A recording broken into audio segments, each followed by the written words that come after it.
Whitetail Addicts is brought to you by Vortex Optics, Bar Brand, Raise the Bar, and by these fine sponsors. Alright, so here's the deal. It's September 25th. I just got back from my Montana elk trip late last night, and I knew last night was going to be a good night. I tried to push it and try to get home earlier so I could be in the stand, but I wasn't. However, my dad was, and sure enough, the deer that I've been chasing for the last 2 years, this year is going to be the third year I've been hunting him, by the name of Swoop Dog. He came out last night. My dad missed him. He at least got some good video footage, which typically he doesn't do.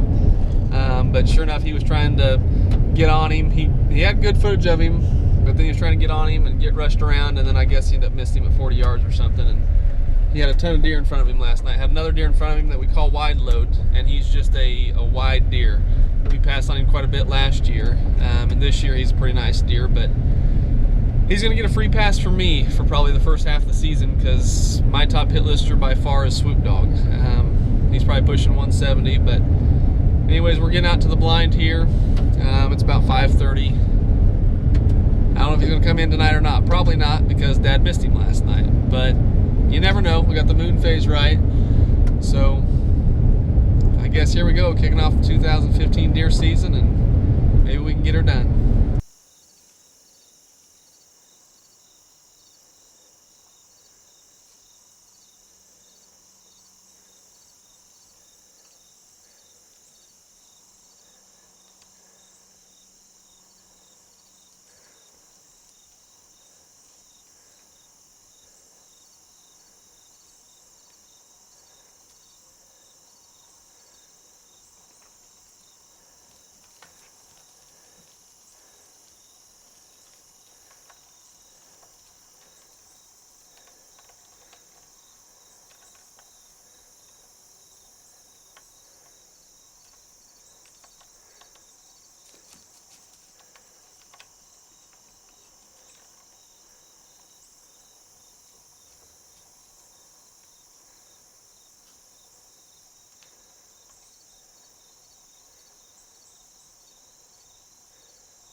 So here I am, the buck's sitting here.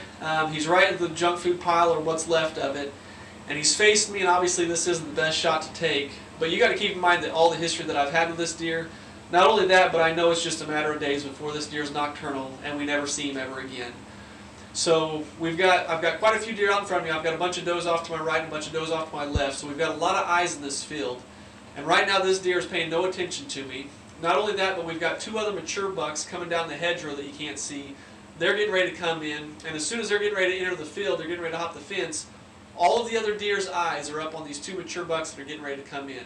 So all the attention is away from the ground blind that I'm in. And I knew that it was at this point that it was now or never.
I'm shaking right now.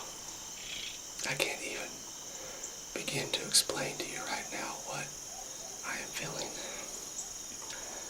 That is a deer that I have hunted for the last 3 years. And he has not even shown up in daylight for the last 3 years. We'll always get pictures of him early season before season opens in velvet.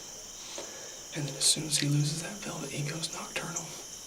And he'll show up every night, but it'll be midnight, 1 o'clock.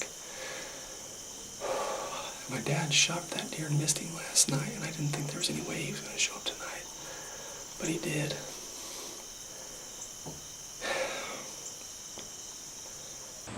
The theory that I had in mind, whether you like it or not, was either I'm going to shoot him in the spine and I'm going to drop him right there on the spot, or I'm going to sit there and I'll be able to squeeze it in between his shoulder blades and I'll be able to hit vitals.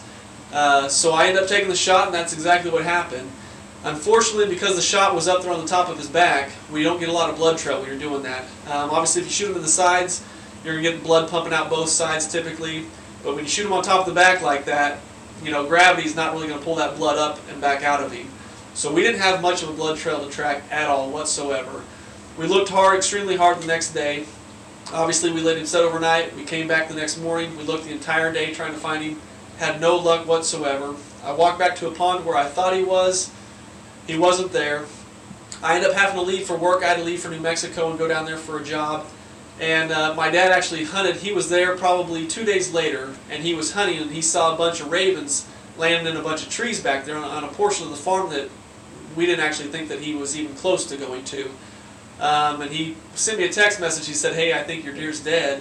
I want to go back and try to find him." Well, he got done with his hunt that morning, and he goes in there, and sure enough, my deer was right there. He was laying in an old dried up creek bed that we've got. And what the deer had done is where he ran off, what he did is he actually backtracked his tracks probably sometime later that night and walked off to another portion of the farm that, yeah, we just basically overlooked because we didn't think there was any chance that that's where he was going to be. But sure enough, my dad found him. The coyotes had obviously got to him. We've got a huge coyote problem down there. But the coyotes had got to him before we found him. But either way, I was still thankful that we did recover him, and it was a lethal shot. But he's back here on the wall, and you can see he's got a lot of character, and he's my biggest buck to date. He ended up scoring 165 and 3/8. You can see he messed up a little bit of his main beam on his right side. He did that when he was in velvet. Otherwise, he'd probably been a 170-inch deer. But either way, I wouldn't do it any differently. And like I said, I maybe didn't get the meat, but at least I've got him and the memories to cherish from here on out. So, because we didn't get a recovery on this deer, I just wanted to take him off the wall and just kind of show you. Just this guy's got a lot of character. You can see he's got a split G3 here on this side. We noticed when he was in velvet too. You can see this tine over here. He just he busted off. We didn't know exactly what he did, but you can see both tips. This tip's kind of rounded off too. I think what happened, this is just my guess, I think what happened is his antlers were probably starting to itch, and I think he was just starting to dig that side in and just kind of wallered it out. And in the middle of that, he ended up kind of messing a little bit of that tip off, but sure enough, he lost, I think, probably 5 inches here on this point, which would have made him, hit the 170 mark for sure. Just a stud of a deer. He's got incredible mass on the inside of his right main beam here. He's got several kickers back here on the back side, but then something else that was neat that we didn't even know he had was he's got kind of a little unicorn point right here in the center of his skull. It's not attached to either base at all. It's literally right in the center of his skull. But again, this is by far the smartest deer I've ever hunted. I hunted this deer for 3 years, and sure enough, you think it was an easy hunt because I shot him on the first day out, but you got to keep in mind I've got 2 years prior of hunting this deer with 70 plus sets going after this deer and this deer alone. So this deer right here, even though I wasn't able to get the recovery and the pretty recovery pictures like I would have wanted, this deer still got the rack here for memories, and I can tell you right now, I will never forget how this hunt went down and the 3 years that went into hunting this buck. By far the smartest deer I've ever hunted, and as of right now, he's my biggest buck to date and probably the coolest deer that I've got on the wall, even just as far as all the character that this deer has, from the little drop tine with the split on it, to the wallowed out end of his right main beam, unicorn point. I mean, the deer's just got so much character. He's just a neat deer, and this, like I said, this deer will be a deer in a hunt that I never forget. Whitetail Addicts is brought to you by Vortex Optics,